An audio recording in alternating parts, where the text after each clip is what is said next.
y los que inicias también aplicando el derecho a petición se les aplican estrictamente las normas del tubo LEPA. Y los procedimientos especiales sí tienen una finalidad en concreto, tienen una regulación en concreto, los actores a veces tienen papeles distintos, ¿no? No estaríamos hablando de solicitante y administración, ¿no? No estaríamos hablando a veces de administración y presunto infractor. Entonces, tienen normas especiales, pero también se les aplican las normas generales en cuanto se pueda, ¿no? Luego tenemos otro tipo de clasificación que es respecto a cómo se inicia, ¿no? Procedimientos de oficio, iniciados por la propia administración pública, usualmente los más conocidos son los sancionadores, ¿no? No es muy bonito para el administrado que te aperture un procedimiento sancionador. Luego, los que vamos a ver, ¿no? Los procedimientos de iniciativa de parte, ahí donde ven la marquita roja, son los que iniciamos los administrados ante cualquier necesidad de querer levantar cierta carga para ejercer una actividad o acreditar un derecho también. Bueno, vayamos un poco más a lo que es procedimientos administrativos de parte. Y la primera pregunta que nos podríamos hacer es ¿por qué iniciamos un procedimiento? ¿No? Esto viene, quizás si queremos verlo un poco más eh, lejano, hablamos de Rousseau, contrato social, el Estado regulador, eh, el Estado te regula, la administración pública regula ciertas conductas, ciertas actividades que podrían poner en riesgo el interés público o a la sociedad en sí. En base a ello pone ciertas reglas, ¿no? De ciertas condiciones las cuales uno tendría que cumplir para poder efectuar ciertas actividades. Eso es en la parte general, es en mayoría, para lo cual los particulares o los administrados recurren a las entidades públicas a obtener ciertas certificaciones o ciertas constancias o ciertos levantamientos de carga, a veces podríamos llamarlo, para poder efectuar ciertas actividades, ¿no? Si vamos a un ejemplo, no es lo mismo comercializar galletas que hacer un servicio de pruebas de COVID, ¿no? Ahora que está bastante frecuente esas palabras. El que comercializa galletas no necesitaría ningún permiso en particular para este tipo de actividad en concreto. Mientras que si yo quiero, más allá que la actividad sea simple o no, ¿no? Si hemos podido revisar quizás este tema de las pruebas de COVID es muy similar a una prueba de diabetes, ¿no? Que se hace un diabético. La prueba de glucosa, una maquinita, en este caso es una pequeña prueba, se aplica un poco de sangre y listo, ¿no?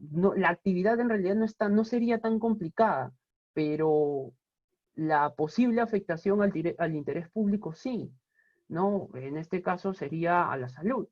Sí podría ser bastante complicada esta situación. Entonces, ahora, ante esta situación, el Estado sí te pone reglas, ¿no? Para poder hacer ese tipo de servicios sí necesitas permiso. ¿Por qué? Porque tienes que ofrecer ciertas condiciones, ¿no?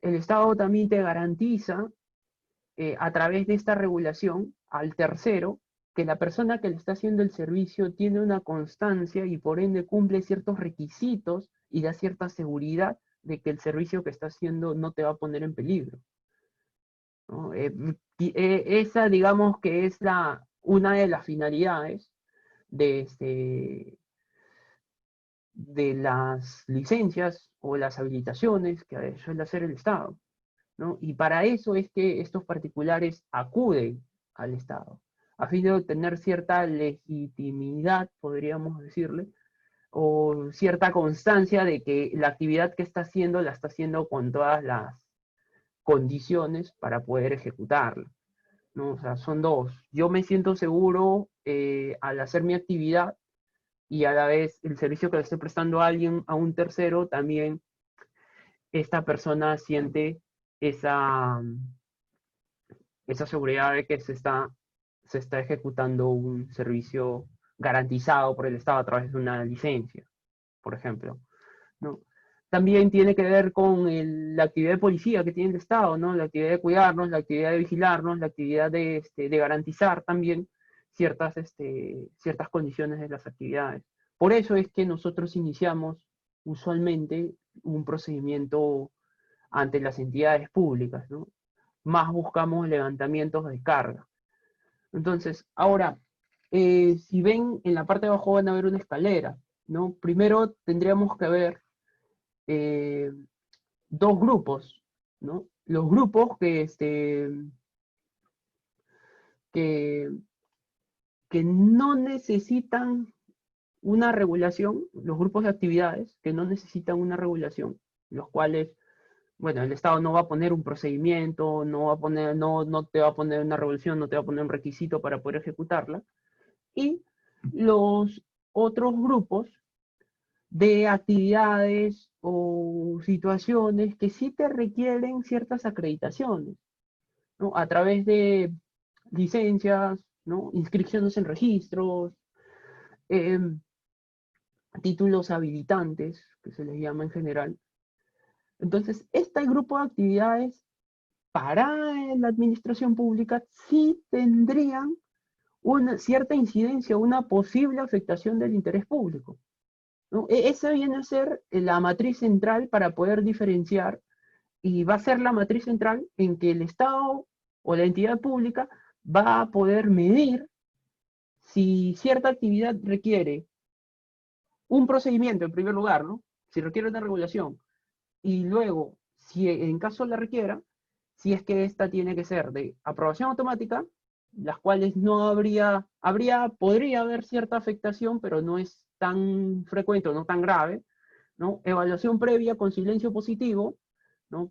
Un poco mayor, y la evaluación previa con silencio negativo, que vendría a ser una actividad que sí podría afectar de manera grave el interés público o a la misma sociedad. Es por eso que lo pongo como unas escaleras, ¿no? Mientras más vas aumentando o más vas subiendo una posibilidad de afectación de interés público, mayor va a ser tu tipo de procedimiento, ¿no? Vamos a ver, aprobación automática, evaluación previa sujeta a silencio positivo y evaluación previa a silencio negativo. Esa es la forma en que las entidades públicas buscan hacer ciertas clasificaciones, ¿no? Más allá de algunos test de calidad regulatoria, ¿no? El test de necesidad y el test de legalidad, en primer lugar se trata de revisar eso, ¿no? ¿Se necesita regular o no esta situación?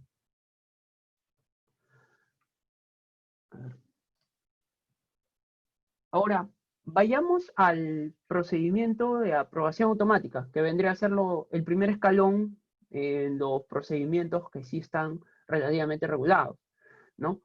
La aprobación automática es sencillo, ¿no? Su propio nombre lo señala.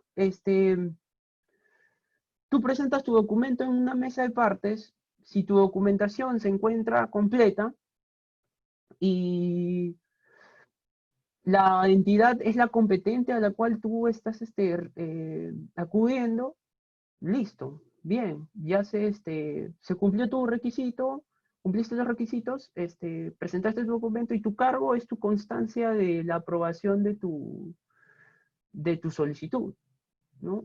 No requieres nada más, solamente que hayas cumplido con lo que se ha señalado en el TUPA, ¿no? Ahí puede surgir una pregunta de si hay subsanación. ¿Qué pasa si es que no presento bien los documentos, ¿no? O los presento incompletos? Eh, el 136 del TUO LPAG habla de este tipo de casos, ¿no? Que son las observaciones a la documentación presentada. Usualmente se hace en mesa de partes. No sé si a alguno le habrá ocurrido que la persona de mesa de partes le haga una revisión somera a los requisitos o a los documentos que están viendo y a veces, no sé, ¿no? Una hoja nos faltó tinta, imprimió la mitad, ¿no? Entonces te sellan el cargo, sin embargo te ponen una observación que hay que subsanar en 2 días hábiles. Traes tu hoja completa y listo, ¿no? Aprobación automática. Eh, Características de la aprobación automática: no requiere pronunciamiento expreso, ¿no? Salvo que sea necesario, como por ejemplo ocurre en los registros que requieren ciertos códigos, ¿no? Eh, Quizás el registro más conocido por todos es el registro de RENIEC, el DNI, ¿no? Tu número de DNI, todo el mundo conoce el número de DNI de cada uno, eso es un código en realidad, ¿no? Entonces, hay ciertas situaciones en donde sí, la aprobación automática está realizada, pero sí requieres cierta respuesta, ¿no? Que vendría a ser en este caso tu documento de identidad, porque ahí está el número de registro. En caso lo necesites, la entidad pública tiene 5 días, salvo ley especial, para emitirte tu respuesta. Para otros casos, debería ser suficiente tu cargo sellado, sin observaciones, para poder acreditar que ya está aprobado tu procedimiento o tu solicitud, ¿no? Los 3 casos en donde sí usualmente se debe normar en aprobación automática, en el TUPA: habilitación de ejercicio de derechos preexistentes, ¿no? Comercialización, a veces, inscripción en registros administrativos, lo que le digo, ¿no? Hay registros administrativos, el RNP, por ejemplo, en contratación pública, el Registro Nacional de Proveedores. Eh, Obtención de licencias, autorizaciones, constancias y copias certificadas o similares. Eso es lo que tiene que ver con la aprobación automática. Ahora, hay algo que sí tenemos que tener en cuenta respecto a los procedimientos de aprobación automática, es qué pasa del otro lado, ¿no? Bien, yo soy el administrado y yo solamente veo la parte de afuera de la entidad pública, ¿no? Mese partes, la persona de mese partes que me recibe mi documento y me sella mi cargo. Y listo, yo me voy feliz con mi cargo sellado, con plena seguridad de que mi procedimiento ha sido aprobado. Sin embargo, ocurre toda una sucesión dentro de la entidad pública, ¿no? O sea, seguro que dentro de los participantes tenemos mucha gente que trabaja en entidades públicas y conoce que cada papelito tiene un expediente, un código de registro, ¿no? Y lleva toda una secuencia de actos, ¿no? Entre proveídos, memorándums, informes, hasta resoluciones, ¿no? En donde sí se concede el derecho, así esto haya sido aprobación automática, existe un acto, ¿no? La existencia de un acto siempre va a ocurrir. No, nadie lo va a dejar, nadie va a recibir el documento y lo va a mandar a la papelera de reciclaje o lo va a botar al tacho y se acabó. Siempre hay un registro, ¿no? Siempre hay un registro y usualmente te contestan. Tarde, ¿no? Pero usualmente te contestan. Entonces, buscan terminar de hacer el círculo, de cerrar el círculo en este tipo de casos. ¿Por qué es importante hablar de esto? Porque en, bueno, en nuestra normativa yo he podido encontrar un solo caso, pero por ejemplo en los españoles tienen algo que se llama la declaración responsable, ¿no? La declaración responsable es como un aviso, ¿no? Que tú haces ante una entidad pública antes de ejecutar cierta actividad, ¿no? Pero ellos la regulan, bueno, de una manera mucho más detallada, pero en sí es un aviso, ¿no? O sea, también vas, presentas un papelito, este, indicando ciertos parámetros que pueden estar regulados, pero listo, ¿no? Tú no esperas nada, ninguna respuesta ni nada, solamente vas y comunicas, ¿no? Declaración responsable. Acá en el Perú, eso no está regulado de manera expresa, sí, pero sí he podido verlo en la norma que se usa en mi centro de labores, ¿no? Nosotros en el Instituto Peruano de Energía Nuclear trabajamos con la ley 28028 y su reglamento, que es la ley de fuentes de radiaciones ionizantes. En su reglamento, en el artículo 7, nos refiere a algo que se llama obligación de notificar, ¿no? Los cuales ellos señalan, ¿no?, que cualquier actividad que tenga que ver con radiaciones ionizantes, más allá de que si necesites o no una, una autorización o una licencia, debes comunicarla, ¿no? Hay actividades que por el poco nivel de radiación que podrían generar, no requieren una autorización expresa de la autoridad, pero sí debes notificarla, ¿no? Es una obligación general, podríamos hablar de notificar que estás haciendo una actividad. Pero acá sí ya no se genera un acto, ¿no? Acá ya no hay una cadena de informes y documentos que, que lleven a la emisión de un acto, es simplemente un aviso, ¿no? ¿Qué puede hacer la entidad pública? Bueno, quizás el día de lo que estás, que tienes planeado ejecutar cierta actividad, te podrían ir a visitar, ¿no? Nada más. No, eso no es una autorización, no es un acto, no es nada, ¿no? Es un aviso.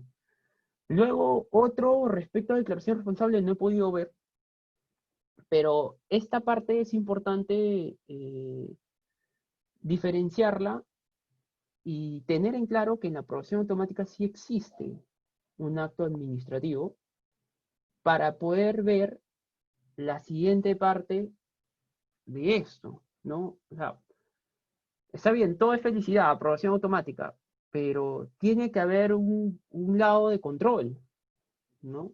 La administración tendría que asegurarse de que la información que tú estás entregando es la correcta o es verdadera, ¿no? Entonces, para eso se tiene la famosa fiscalización posterior, que no es nada más que la verificación de la documentación que se ha venido ingresando dentro de estos procedimientos de aprobación automática, ¿no? Usualmente juntan dos, ¿no? El procedimiento de aprobación automática y el procedimiento de evaluación previa sujeta a silencio positivo. O sea, los dos primeros escalones del cuadrito que vimos al inicio son sujetos a fiscalización posterior. Bueno, la norma te señala que debes hacerlo así. Es el 10% del total de procedimientos, deben ser revisados, mínimo, con un máximo de 150 expedientes por semestre. Entonces, ¿qué pasa cuando hay falsedad? Y aquí sí es importante ver esta, esta situación. Vamos a proceder a buscar la declaración o a declarar la nulidad del acto emitido, ¿no? Es por eso que les digo que sí existe un acto. En la declaración responsable no habría, de comprobarse la falsedad, no habría este tipo de declaración de nulidad de acto, porque no existe un acto, mientras que en la aprobación automática sí existe un acto, ¿no? Ahora, eh, vayamos para la parte de quiénes son, ¿qué pasa en este plazo entre el momento en que me doy cuenta de que la información es falsa y la declaración de la nulidad del acto? Porque para declarar nulo un acto, para que un acto sea nulo, perdón, tiene que haberse declarado su nulidad, ¿no? Pero yo usualmente no me doy cuenta en el momento, o sea, no me doy cuenta de la falsedad y lo declaro en ese momento, ¿no? A veces tienen que pasar por ciertos actos, ¿no? Para que pueda salir la resolución, documento, correspondiente declarando la nulidad del acto, ¿no? Hay todo un procedimiento de nulidad del acto. Hay una notificación, una respuesta. Entonces, ¿qué pasa en ese lapso con el acto administrativo? Según la norma, no podría dejar de ejecutarse o de tener validez desde ese momento, sino hasta su declaración de nulidad. Eh, Ahora, hay casos en donde ¿no? Por ejemplo, esto se ve bastante en previsional, ¿no? La emisión de actos administrativos que otorgan pensiones, pero con información falsa. Entonces, la ONP, ahora que está de moda, hace fiscalización posterior de estas declaraciones y ve que, por ejemplo, en realidad el pensionista no cumplía con los requisitos para la pensión, ¿no? Y lo advierte el día, no sé, 25 y el día 26 pagan la pensión, ¿no? Entonces lo advierte el día 25 y dicen, oye, esta información es falsa, ya lo corroboramos con tal registro. Entonces, ¿qué tengo que hacer? Tenemos que iniciar el procedimiento de nulidad de acto, pero al día siguiente le pago. Mm, Ahí surgió cierta duda que, bueno, el Tribunal Constitucional en el expediente número 3122-2012 PATC, y en varios, ¿no? En varias resoluciones del TC, señalan de que no, pues, ¿no? De que sería absurdo seguir ejecutando si tú ya viste que esa información es falsa, ¿no? No tendrías que esperar a la declaración de nulidad del acto para parar la ejecución. Son situaciones que se aplican en casos concretos, ¿no? Eh, a, Todo esto va a depender en realidad de cuánto, cuán valioso sea el bien jurídico que se tutela, ¿no? En este caso de la ONP son fondos públicos, ¿no? Dinero de todos.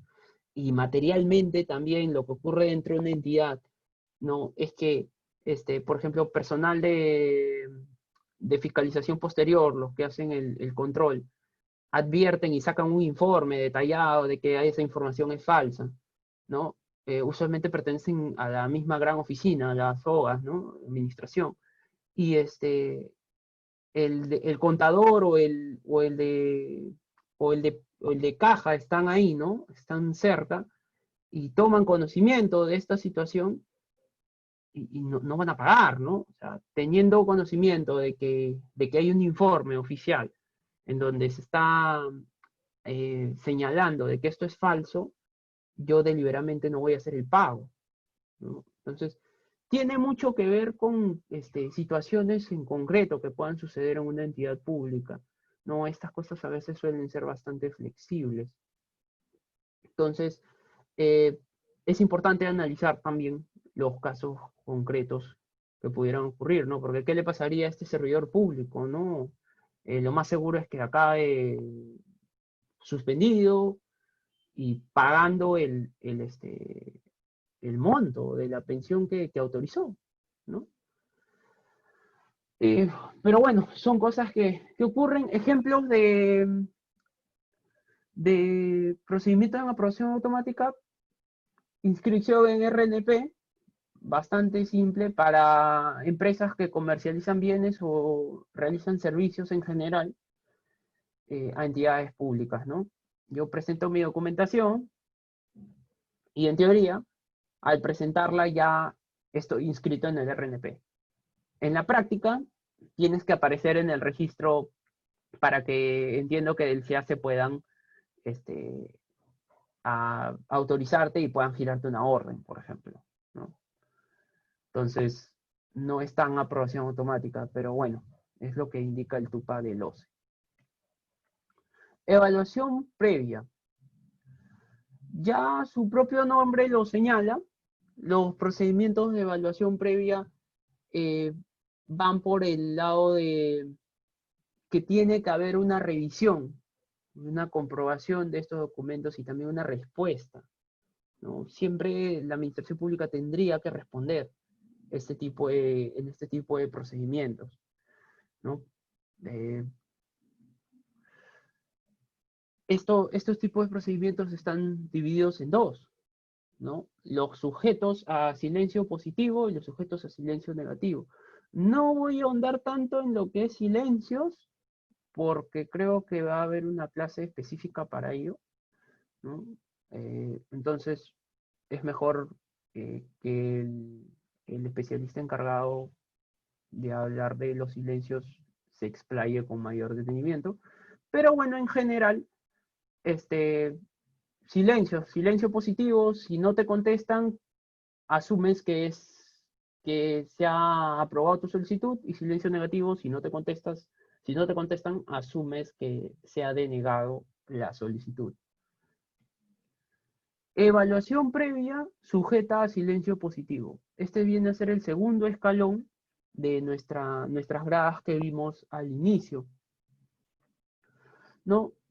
Involucra la aceptación, como lo he venido diciendo, de la solicitud en caso de que no se señale nada, ¿no? Entonces, acá son procedimientos que no afectarían tanto el interés público, ¿no? Específicamente la propia norma lo señala, que son procedimientos los cuales no se ha señalado expresamente que tienen silencio negativo. Y aquí hay algo bastante en particular, ¿no? Cuando no se resuelven recursos que cuestionan la desestimación de una solicitud por silencio negativo, ¿no? Esto no es tan frecuente, muchas personas no lo conocen o no lo tienen tan en cuenta, pero es cierto, ¿no? ¿Qué pasa si es que yo voy a un procedimiento con evaluación previa con silencio negativo y nunca me contestan? Yo asumo que es negativo, porque el TUPA indica que es negativo, y apelo esa denegatoria ficta. Este, ¿qué, ¿Qué ocurre si es que la apelación tampoco me la contestan? Según la norma, se debería aplicar silencio positivo. Sin embargo, esto es bastante controversial, ¿no? En doctrina, sobre todo, es bastante controversial respecto a que, en teoría, todos estos procedimientos sujetos a silencio positivo son bastante débiles, bastante endebles.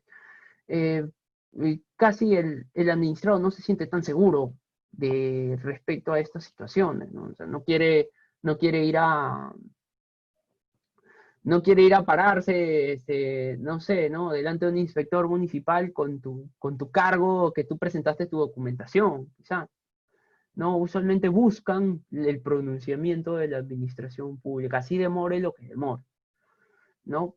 Respecto al segundo punto, a la apelación de una denegatoria ficta, este, bueno, yo podría considerar de que está sujeta a silencio positivo, pero ¿qué hago con con eso, ¿no? Eh, Presento una declaración jurada, eh, luego que le presento un requerimiento a la administración pública indicándole que ya me han aceptado y que se pongan a hacer las cosas que yo había solicitado y que ya tengo por aprobada. Les inicio un proceso urgente vía contencioso administrativo, en donde el juez prácticamente sí se va a pronunciar sobre el fondo del asunto. Eh, entonces, como les digo, es bastante más rentable tentar a la respuesta de la propia administración pública que asumir que el pedido ha sido aprobado. Esa es la mayor crítica que se le hace usualmente a este tipo de procedimientos en silencio. Pero bueno, ya cuando vean silencio y van a verlo seguro con mayor detenimiento y mayor profundidad. Eh, Luego, Los, por último, ¿no? Los procedimientos de evaluación previa, sujetos a silencio negativo, los cuales ya son el último escalón, son procedimientos que sí podrían afectar bastante este, el, el interés público, ¿no? La propia norma te señala una lista de qué procedimientos se encuentran sujetos a silencio negativo, ¿no? Los relacionados con salud, ambiente, recursos naturales, seguridad, tema financiero, seguros, mercado de valores, defensa nacional, patrimonio cultural, obligaciones de dar o hacer por parte de la administración pública. Y último, creo que lo agregaron, casinos de juego y máquinas tragamonedas. No son actividades en las cuales no puede haber un silencio positivo, ¿no? Sí tendría que haber, este, para la administración y para el legislador, aquí sí se podría vulnerar tremendamente a la sociedad y al interés público, ¿no? Y por eso se le hace este tipo de regulación. Ejemplos. Evaluación previa con silencio positivo. Ejemplos de procedimientos de esta forma. Varios. Citemos tres. Suspensión perfecta de labores, ¿no? En laboral, valga la redundancia. Está de moda, entre comillas, aunque esto se inventó ya en el 97, está regulado por la norma, por el tubo del decreto legislativo 728. Está regulada la suspensión perfecta y es un procedimiento de evaluación previa sujeto a silencio positivo. Entonces, si el Ministerio de Trabajo no se pronuncia, quiere decir de que te han aceptado que le suspendas el vínculo laboral al trabajador. Discutible, pero bueno, es lo que tenemos así. Declaratoria de huelga, igual van a hacer la huelga, así sea, así la aprueben o no, ¿no? Son medidas que tienen que ver más con derechos laborales. Inicio de negociación colectiva, ¿no? Es más, ahí podríamos hablar más de hasta una aprobación automática, pero bueno, ya lo tienen así fijado, ¿no? Ejemplos de evaluación previa sujetos a silencio negativo. Um, Inscripción en el RNP también, pero de ejecutores de obra, por ejemplo, ¿no? Ya hay empresas constructoras que ya van a hacer actividades de mayor envergadura, ¿no? Para que pueda ser un proveedor del Estado, sí tendrías que pasar por ciertos filtros bastante rigurosos, entre comillas, ¿no? Ahora, antes de, bueno, con eso ya hemos tocado todos los temas, pero antes de finalizar quizás y pasar a la parte de preguntas, sí me gustaría hablar de que este tipo de razonamientos no son tan nuevos con la 27444, ¿no? Este tipo de razonamientos de que si no te contesto, sobreentiende algo, sí se viene aplicando ya desde hace tiempo, ¿no? O sea, el, el, uno bastante conocido, ¿no? Y que seguro todos lo vamos a vivir en algún momento, es la renuncia, ¿no? Si tú estás en régimen laboral de la actividad privada, o 728, como se le conoce, o eres CAS, ¿no? Y quieres renunciar, tú tendrías que hacerlo 30 días, con 30 días de anticipación a tu último día de labores. A excepción de que tu empleador te exonere de esos 30 días de labores que en realidad los vas a pasar ya pensando en lo que vas a hacer cuando ya no estés ahí, ¿no? Entonces, la norma le ha dado esa facultad al empleador de decirte, ¿sabes qué? No, hijito, no te quiero 30 días acá, como me has pedido que de acá a unos días ya te vas, vete, te exonero esos 30 días y gracias, ¿no? Pero este procedimiento tiene una forma muy similar. a la de los procedimientos de evaluación previa sujetos a silencio positivo, podría ser. ¿Qué pasa si yo renuncio y pido que me exoneren los 30 días? Si el empleador no me contesta dentro del tercer día, quiere decir que aceptó. Por eso es que, y acaba quizás un secreto para renunciar, renuncien un jueves en la tarde, ¿no? Eh, Usualmente el que renuncia jueves en la tarde, mientras el pedido va a recursos humanos, ya pasó el viernes, quizás ni lo ven, ¿no? O lo vayan a pasar a tu jefe para que opine, si es que le va a dar, ya se fue el viernes, quizás el sábado no trabajan, y no te van a ir a buscar el domingo a tu casa a tratar de notificarte la carta, ¿no?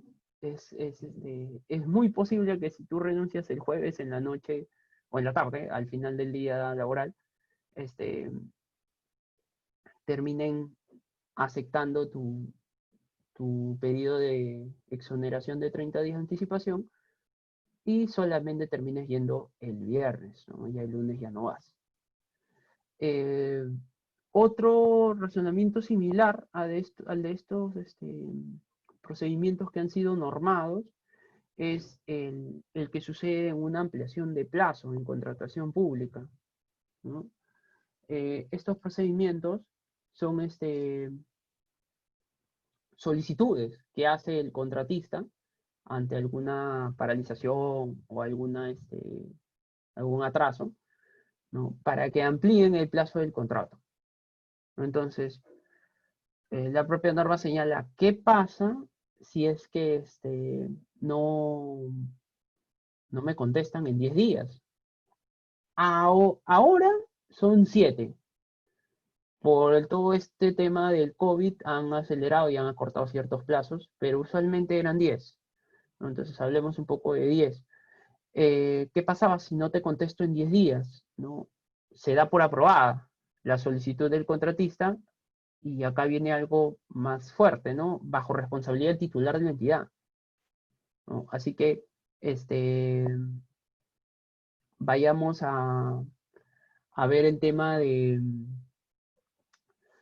qué va a ocurrir, ¿no? Siempre cuidado con las ampliaciones de plazo y se aplica el mismo razonamiento, ¿no? Y lo peor es que en ampliaciones de plazo después viene el cobro de gastos generales, que es dinero, y usualmente vienen sobrevalorados, así que no nos ganemos un problema y siempre bien atentos con este caso si vemos contratación pública, ¿no? En nuestra entidad donde laboramos.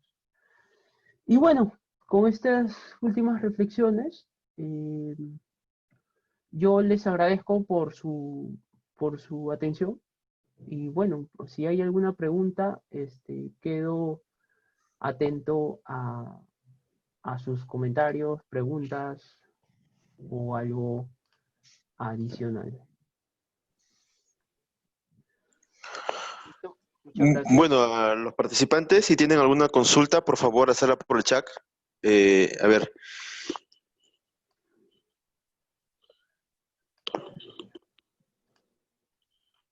Bueno, si no hay consultas, creo que es porque todos entendieron. Bueno, el tema es bastante simple en sí. Todos hemos estado en este tipo de procedimientos. O, o hemos caído o vamos a caer en este tipo de procedimientos. Así que hay cosas que podamos aprender y ciertos datos que se han soltado acá que son parte de la actividad diaria en una entidad pública, ¿no? a ver, sí, justo tengo una pregunta que me mandaron. Dice, nos preguntan si solo se aplica el abandono o el desistimiento en el procedimiento de parte y cuál es la diferencia justamente entre abandono y desistimiento. Bueno, si vamos bueno, la primera vez respecto al abandono en el procedimiento de parte, este, si vamos a los conceptos, ya en un procedimiento de aprobación automática no podría haber abandono, ¿no? El hecho de que ya presentaste tu documento ya quiere decir que tu pedido está aceptado. Entonces, solamente podrían presentarse algún tipo de abandono este, en en el caso de evaluación previa, ¿no? Y desistimiento y abandono este, involucra necesariamente, bueno, esto no está estrictamente regulado, pero si hacemos también un símil con el procesal, ¿no? Eh, Desistimiento tú lo pides, abandono tú lo dejaste ante quizás una situación en que se te solicitó alguna documentación necesaria para poder cumplir con con tu procedimiento, ¿no? Entonces, ahí podríamos encontrar la diferencia. Hay otra pregunta, Henry. Este, A ¿lo puedo ver, leer yo? sí, sí, claro, no hay ningún problema, Lucho. ¿Ya? Es un correo, no sé, dice Whitney.24. Bueno, gracias por la pregunta, en primer lugar. ¿Existe mecanismo de defensa en el caso de que una autoridad desconozca la aprobación automática tramitada ante otra autoridad? Ah, sí, muy buena pregunta. Y eso usualmente ocurre en tema de municipalidades.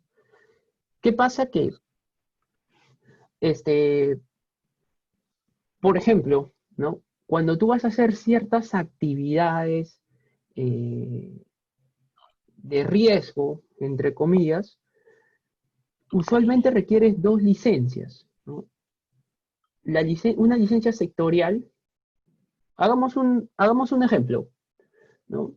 Hoy día yo me he decidido en hacer mi empresa de desinfección contra el COVID, ¿no? Ortiz S.A.